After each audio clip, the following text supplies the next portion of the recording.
Hello Odisha जय जगन्नाथ मु Ashish welcome to dreams academy 2023-25 session ପାଇଁ admission already open ଅଛି ଯୋଉମାନେ ମଧ୍ୟ interested candidate ଅଛନ୍ତି ଆପଣ ମାନେ ଏଇ ନମ୍ବର ରେ ଆମକୁ contact କରିପାରିବେ and you can visit this website for more information pedagogy of english class unit 1 को आज ଆମେ continue ରଖିବା previous class ରେ ଆମେ discussion କରିଥିଲେ ଯେ ଏଇ ଯୋଉ english language ରହୁଛି ଆମେ ଯେତେବେଳେ classroom ରେ ବା ଛୁଆ ମାନଙ୍କୁ ଏଇ ଜିନିଷ ଆମେ ପଢଉଛେ ତାର aims and objective କଣ ରହିବ basically what is the aim and objective ଯେତେବେଳେ ଆମେ ଇଂଲିଶ ଲାଙ୍ଗୁଏଜ କୁ ପଢଉଛେ ଆମର ଏଇମ ରହିବ ଯେ ପିଲା ସେଇ ଜିନିଷକୁ କେମିତି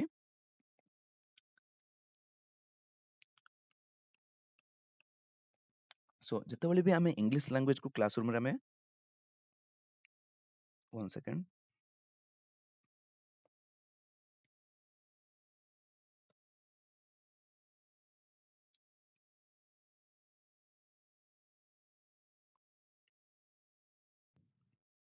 okay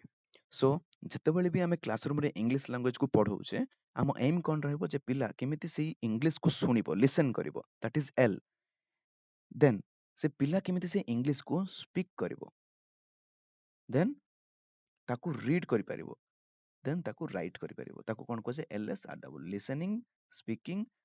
reading and writing that is the aim and objective in this class we will discuss ଏଇ class ରେ ଆମେ discussion କରିବା ଯେ ଏଇ ଯୋଉ ଇଂଲିଶ ଲାଙ୍ଗୁଏଜ ରହୁଛି ଆଉ ଆମର ଯୋଉ ଏଜୁକେସନ ରହୁଛି ତାକୁ ନେଇକି କଣ କଣ ପଲିସି ଆମ ଇଣ୍ଡିଆରେ ଅଛି ପୁରା ଓଲ୍ଡ ରୁ ନେଇକି ଆଜି ପର୍ଯ୍ୟନ୍ତ କଣ କଣ ପଲିସି ଅଛି ଆଉ ଯୋଉ ଇଣ୍ଡିଆନ କନଷ୍ଟିଟ୍ୟୁସନ ଏଇ ଯୋଉ ପଲିସି ଗୁଡାକୁ କେମିତି ଇମ୍ପ୍ଲିମେଣ୍ଟ କରୁଛି ତା ଦ୍ୱାରା କଣ ବେନିଫିଟ ହଉଛି ସେ ବିଷୟରେ ଆମେ ଗୋଟେ ବ୍ରିଫଲି ଡିସ୍କସନ କରିବା ଏକ୍ସାମ ରେ ଏ କ୍ୱେଶ୍ଚନ 5 ମାର୍କ୍ସ ପଡିପାରେ ସୋ ଆର ଗୋଟେ ସର୍ଟ ନୋଟ୍ସ ଆପଣ ବନେଇ ଦିଅନ୍ତୁ ଭେରି ଇଜି କିଛି ବି ଡିଫିକଲ୍ଟ ନୁହେଁ ଓକେ ନାଉ କଣ ଆମେ ଡିସ୍କସନ କରିବା ଯେ language and education policy in India first of all ଆପଣ ମାନେ ସମସ୍ତେ ଜାଣିଛନ୍ତି ଆମ ଇଣ୍ଡିଆ ହଉଛି ଗୋଟେ ବହୁତ ବଡ ଦେଶ ଏଇ ଯୋଉ କଣ୍ଟ୍ରିରେ ଲାର୍ଜ ନମ୍ବର ଅଫ ଲାଙ୍ଗୁଏଜ ବହୁତ ପ୍ରକାରର ଭାଷା ୟୁଜ ହଉଛି ନିୟରଲି 1576 ଭାଷା ୟୁଜ ହଉଛି ଭେରିୟସ୍ ଷ୍ଟେଟ ବିଭିନ୍ନ ରାଜ୍ୟ ବିଭିନ୍ନ ରିଜିୟନରେ ବିଭିନ୍ନ ପ୍ରକାର ଲାଙ୍ଗୁଏଜ ୟୁଜ କରାଯାଉଛି ଆମ ଇଣ୍ଡିଆରେ କେବେ ବି ଗୋଟେ ସିଙ୍ଗଲ ଲାଙ୍ଗୁଏଜ କୁ ୟୁଜ କରାହେଇନି ବା ଇଣ୍ଡିଆର ଭାଷା ଏଇଟା ବୋଲି କେବେ ବି ଆମେ କହିପାରିବାନି ଓକେ ଯେତେବେଳେ କି ଆମର ସ୍ୱାଧୀନତା ହେଇନଥିଲା ସେ ଟାଇମରେ ଇଂଲିଶକୁ ଆମେ କଣ କହୁଥିଲେ ନା ଅଫିସିଆଲ ଲାଙ୍ଗୁଏଜ ଭାବରେ ଅଲ୍ ଓଭର କଣ୍ଟ୍ରିରେ ୟୁଜ କରାହଉଥିଲା ବଟ୍ ଆଫ୍ଟର ଇଣ୍ଡିପେଣ୍ଡେନ୍ସ 1947 ରେ ଯେତେବେଳେ ଆମେ ଇଣ୍ଡିପେଣ୍ଡେଣ୍ଟ ପାଇଲେ ସେ ଟାଇମରେ ହିନ୍ଦୀକୁ ଡିସାଇଡ୍ କରାହେଲା ଯେ ଅଫିସିଆଲ ଲାଙ୍ଗୁଏଜ କରିବା ବୋଲି ବଟ୍ ଏଇ ଯୋଉ ଡିସିସନ କୁ ବହୁତ ସାରା ପଲିଟିସିଆନ କଣ କଲେ ନା ଅପୋଜ କଲେ ବହୁତ ସାରା ପଲିଟିସିଆନ କହିଲେ ଯେ ନା ଇଂଲିଶକୁ ହିଁ କଣ୍ଟିନ୍ୟୁ ରଖିବା ଆଉ କିଛି ହିନ୍ଦୀକୁ କଣ୍ଟିନ୍ୟୁ ରଖିବା ବୋଲି କହିଲେ ଏଇ ଟାଇପର ଯୋଉ କଣ୍ଟ୍ରୋଭର୍ସି ଚାଲିଲା ବହୁତ ଦିନ ପରେ ଯାଇକି ଗୋଟେ ପାର୍ଲାମେଣ୍ଟରେ ଏଇ ଜିନିଷ ରେଜଲ୍ୟୁସନ ପାସ୍ ହେଇକି କରାହେଲା ଯେ Hindi would replace the English as official language over a period of 15 years ମାନେ ନେକ୍ସଟ 15 ବର୍ଷ ଭିତରେ ଏଇ ଯୋଉ ହିନ୍ଦୀକୁ ଆମେ ଅଫିସିଆଲ ଲାଙ୍ଗୁଏଜ ଭାବେ ୟୁଜ କରିବା ଇଂଲିଶକୁ ଅଫିସିଆଲ ଲାଙ୍ଗୁଏଜ ଭାବେ ୟୁଜ କରିବାନି ଷ୍ଟିଲ୍ ଇଂଲିଶ ଗୋଟେ ଆସୋସିଏଟ ଅଫିସିଆଲ ଲାଙ୍ଗୁଏଜ ହିସାବରେ ରହିବ ମାନେ ଇଣ୍ଡିଆନ ଗଭର୍ଣ୍ଣମେଣ୍ଟରେ ଇଂଲିଶ ମଧ୍ୟ ଗୋଟେ ଅଫିସିଆଲ ଲାଙ୍ଗୁଏଜ ଓକେ ବିକଜ ଆପଣ ଆଜି ବି ଦେଖିବେ ଯେତିକି ବି ଲେଟର ପାସ୍ ହଉଛି ସବୁ ବୋଥ ଲାଙ୍ଗୁଏଜରେ ପାସ୍ ହଉଛି ମାନେ ହିନ୍ଦୀରେ ବି ପାସ୍ ହଉଛି ଇଂଲିଶରେ ବି ପାସ୍ ହଉଛି ପ୍ରଥମେ ଆମେ ଦେଖିବା national policy of education NPE National Policy of Education is a policy formulated by the Government of India to promote the education among the Indians. ଏଇ ଯୋଉ ପଲିସି କଣ ପାଇଁ ଅଣା ହେଇଥିଲା ଇଣ୍ଡିଆନ ଗଭର୍ଣ୍ଣମେଣ୍ଟ କଣ ପାଇଁ ଆଣିଥିଲା ପଲିସି ଯେ ଯୋଉ ଏଜୁକେସନ ସିଷ୍ଟମକୁ କେମିତି ଆମେ ପ୍ରମୋଟ କରିବା ଅଧିକ ଲୋକ କେମିତି ଏଜୁକେଟ ହେଇପାରିବେ ଅଧିକ ଲୋକ କେମିତି ଏଜୁକେସନ ଲାଇନରେ ଆଡ ହେଇପାରିବେ ଅଧିକ ଛୁଆ କେମିତି ସ୍କୁଲକୁ ଯିବେ ଏଇ ସବୁ ଏଇମକୁ ଧରିକି ନ୍ୟାସନାଲ ପଲିସି ଅଫ ଏଜୁକେସନ ତିଆରି ହେଇଥିଲା the policy covers all educational institution from primary school to college both in rural and urban ଏଇ ଯୋଉ ପଲିସି କାହାକୁ କଭର କରୁଛି ନା ପ୍ରାଇମ ଆପଣ ଛୋଟ ଗଳି କନ୍ଦି ଛୋଟ ଗାଁ ହଉ ବା ବଡ ସହର ହଉ ସବୁ ସ୍କୁଲ କଲେଜକୁ ଇଏ କଭର କରୁଛି so first national policy of education କେବେ ଆସିଥିଲା 1968 ରେ ଆସିଥିଲା ପ୍ରାଇମ ମିନିଷ୍ଟର କିଏ ଥିଲେ ଇନ୍ଦିରା ଗାନ୍ଧୀ ଥିଲେ ସେକେଣ୍ଡ ଏଜୁକେସନ ପଲିସି 1986 ରେ ଆସିଥିଲା ଆଉ ଆପଣମାନେ ଜାଣିଛନ୍ତି ରିସେଣ୍ଟ କେବେ ଆସିଥିଲା ଆମର ଏଜୁକେସନ ପଲିସି ଆଇ ଥିଙ୍କ 2020 ରେ ବୋଧେ ଓକେ ରଙ୍ଗ ଯଦି ମୁଁ ରଙ୍ଗ ଅଛି କାଇଣ୍ଡଲି କମେଣ୍ଟ ସେକ୍ସନ ମତେ କରେକ୍ସନ କରନ୍ତୁ ଓକେ ନାଉ ଯେତେବେଳେ ଆମେ ସ୍ୱାଧୀନତା ପାଇଲେ 1947 ପରେ ଇଣ୍ଡିଆ ଗଭର୍ଣ୍ଣମେଣ୍ଟ କଣ କଲା ନା ବହୁତ ସାରା କମିଶନ ତିଆରି କଲା ଯେ ଇଣ୍ଡିଆର ଏଇ ଯୋଉ ଏଜୁକେସନ ସିଷ୍ଟମ ଅଛି ତାରେ କଣ ଡେଭଲପମେଣ୍ଟ ଆବଶ୍ୟକ ବା କଣ ଚେଞ୍ଜେସ ଆବଶ୍ୟକ ତାକୁ ଜାଣିବା ପାଇଁ ବୋଲି ବହୁତ ସାରା କମିଶନ ତିଆରି କରିଥିଲେ ଯେମିତିକି university education commission and the secondary education commission ଏଗୁଡାକ ସବୁ ଏଷ୍ଟାବ୍ଲିଶ କରାଯାଇଥିଲା कौन पे to modernize the Indian education system जो इंडियन एजुकेशन सिस्टम थिला ताकू मॉडर्न करिया पे इंडियन गवर्नमेंट चाहूथला ओके सेथि पई 1961 रे the union government under the leadership of prime minister Jawaharlal Nehru national council for education research and training NCERT ଏଇ ଜିନିଷକୁ ସେମାନେ ଗଢିଥିଲେ ଓକେ ସୋ ଦ୍ୟାଟ କି ଏଇ ଯୋଉ NCERT ଅଛି ସେ ଷ୍ଟେଟ ଗଭର୍ଣ୍ଣମେଣ୍ଟ ହଉ ବା ସେଣ୍ଟ୍ରାଲ ଗଭର୍ଣ୍ଣମେଣ୍ଟ ହଉ ୟୁନିୟନ ହଉ ତାଙ୍କୁ ନେଇକି କୋଉ ପଲିସି ଇମ୍ପ୍ଲିମେଣ୍ଟ କରିବା କୋଉ ସିଲାବସ ରଖିବା କୋଉ କୋଉ ଜିନିଷ କେମିତି ହବ ଏଇ ଯୋଉ ଏଡଭାଇସ୍ ମାନେ ଜେନେରାଲି କଣ କରିବ ସେ ସେଣ୍ଟରକୁ ବା ଷ୍ଟେଟକୁ ଏଡଭାଇସ୍ କରିବ କୋଉ ଏଜୁକେସନ ପଲିସିକୁ ଆମେ ଇମ୍ପ୍ଲିମେଣ୍ଟ କରିବା କାହାକୁ କରିବାନି so national policy of education 1968 national policy of education 1968 ରେ ଆସିଥିଲା ଏଇ ଯୋଉ ଏଜୁକେସନ ର ସେ ଟାଇମ ରେ ଆମର ପ୍ରାଇମ ମିନିଷ୍ଟର କିଏ ଥିଲେ ନା ଇନ୍ଦିରା ଗାନ୍ଧୀ ଥିଲେ ଓକେ ଏଇ ଯୋଉ ନ୍ୟାସନାଲ ଏଜୁକେସନ ପଲିସି 1968 ରେ ଆସିଥିଲା ତାର ମେଇନ ଏମ୍ କଣ ଥିଲା ତା ମେଇନ ଏମ୍ ଥିଲା ଯେ ଇକ୍ୱାଲାଇଜେସନ ଅଫ ଏଜୁକେସନାଲ ଅପରଚ୍ୟୁନିଟି ସମସ୍ତଙ୍କୁ ଇକ୍ୱାଲ ଏଜୁକେସନାଲ ଅପରଚ୍ୟୁନିଟି ମିଳିବା ଉଚିତ ସୋ ଦ୍ୟାଟ କି ନ୍ୟାସନାଲ ଯୋଉ ଇଣ୍ଟିଗ୍ରେସନ ଅଛି ଯୋଉ ଏକତା ଅଛି ଆହୁରି ବଢିବ କଲଚରାଲ ଆଣ୍ଡ ଇକୋନୋମିକ ଡେଭଲପମେଣ୍ଟ ହବ ପାରମ୍ପରିକ ଓ ଅର୍ଥନୈତିକ ଏଇ ଦୁଇଟି ଯାକ ଯେମିତି ଉନ୍ନତି ହବ ତା ଉପରେ ବହୁତ ଫୋକସ ଦେଇଥିଲା national policy of education basically ସେମାନେ ଆମ ଯୋଉ ଏଜୁକେସନ ସିଷ୍ଟମ ଥିଲା ତାକୁ ରିକନଷ୍ଟ୍ରକ୍ସନ କରିବାକୁ ଚାହୁଁଥିଲେ ବ୍ରିଟିଶ ମାନେ ଯୋଉ ଏଜୁକେସନ ଲଗେଇଥିଲେ ତାକୁ ସେମାନେ ରିକନଷ୍ଟ୍ରକ୍ସନ କରିବା ପାଇଁ ଚାହୁଁଥିଲେ ଏଇ ଯୋଉ ପଲିସି ଆସିଥିଲା ସେ ପଲିସିରେ କଣ ମେନସନ ଥିଲା ନା 14 ବର୍ଷ ପର୍ଯ୍ୟନ୍ତ ସମସ୍ତଙ୍କୁ କମ୍ପଲସରି ଏଜୁକେସନ ଥିଲା ଯେତିକି ବି ଛୁଆ ଅଛନ୍ତି ଓକେ ଆଉ କଣ ଥିଲା ଏଇ ଯୋଉ ପଲିସିରେ କେମିତି ଯୋଉ ଟିଚର ମାନେ ଅଛନ୍ତି ତାଙ୍କର କେମିତି ବେଟର ଟ୍ରେନିଂ ଆଉ ତାଙ୍କର କେମିତି ବେଟର କ୍ୱାଲିଫିକେସନ ରହିବ ତା ଉପରେ ମଧ୍ୟ ଧ୍ୟାନ ଦିଆଯାଇଥିଲା ଦେନ୍ ଏଇ ପଲିସି ଆଉ କଣ ଫୋକସ କରିଥିଲା ଏଇ ପଲିସିରେ ଫୋକସ ଥିଲା କି ରିଜିଓନାଲ ଲାଙ୍ଗୁଏଜ ଲୋକାଲ ଲାଙ୍ଗୁଏଜ କେମିତି ପିଲା ଅଧିକ ଭାବେ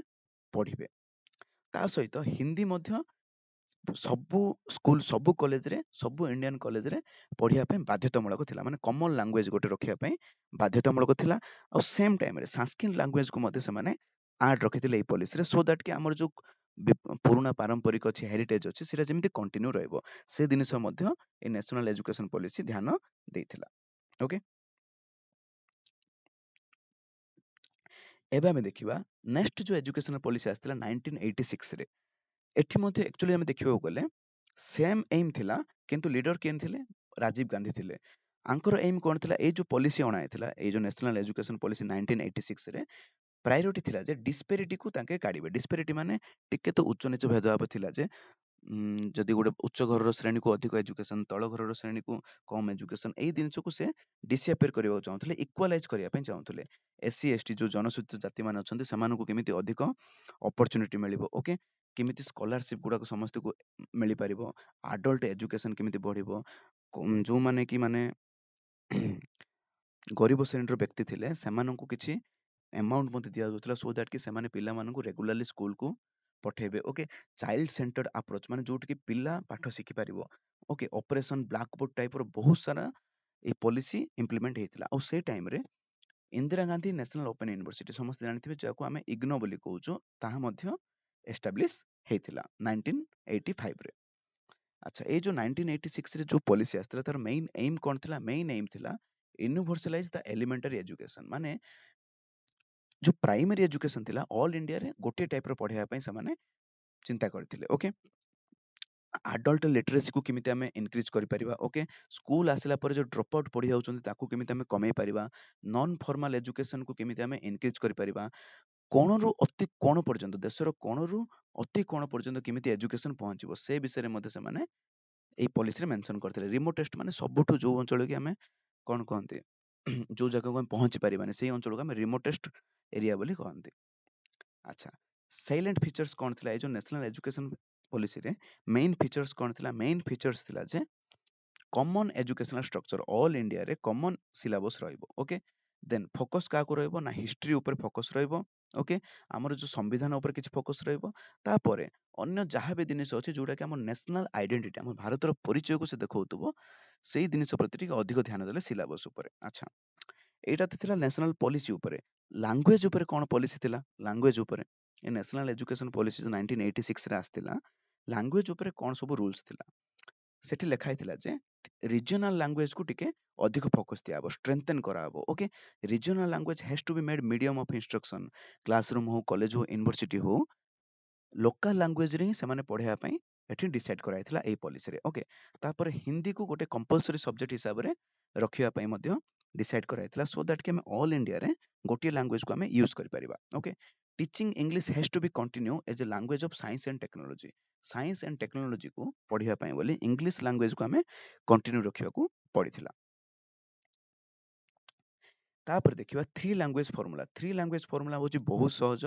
देखंतु डिसाइड कौन कहला जे क्लास 1 रु 4 पर्यंत केवल गोटे लैंग्वेज ही पढ़ाबो लोकल लैंग्वेज ओके 5 रु हमरो 8 पर्यंत दीटा लैंग्वेज पढ़ा हबो माने गोटे लोकल लैंग्वेज आ पिला निजे चूज करिवो जे हिंदी की इंग्लिश किंतु 8 रु 10 पर्यंत तीनटा लैंग्वेज रीजनल लैंग्वेज पढ़िबो हिंदी एंड इंग्लिश कंपलसरी से पढ़िबो सेति में आको कोन कहै छै थ्री लैंग्वेज फार्मूला बोली भी कुआ जाय एटा मध्ये इंप्लीमेंट हेतिला देन आमे देखिबा आ गोटे पॉलिसी थिला हमर national curriculum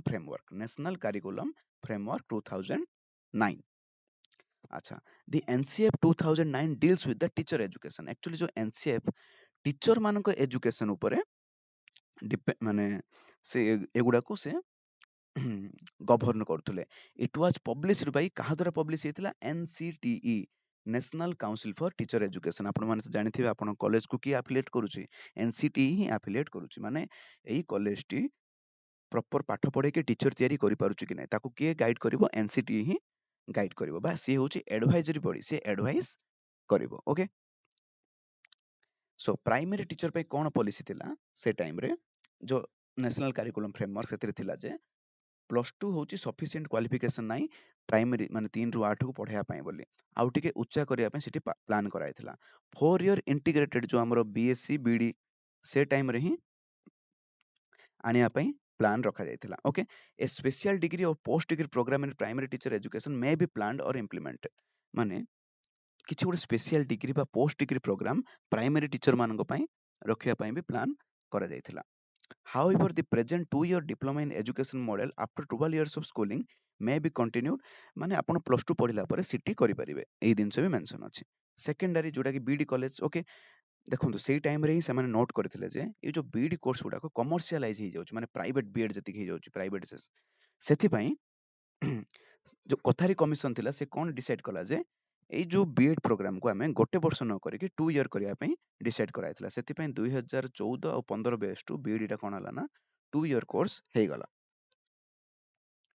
similarly in the present 1 year BEd program more Mphasis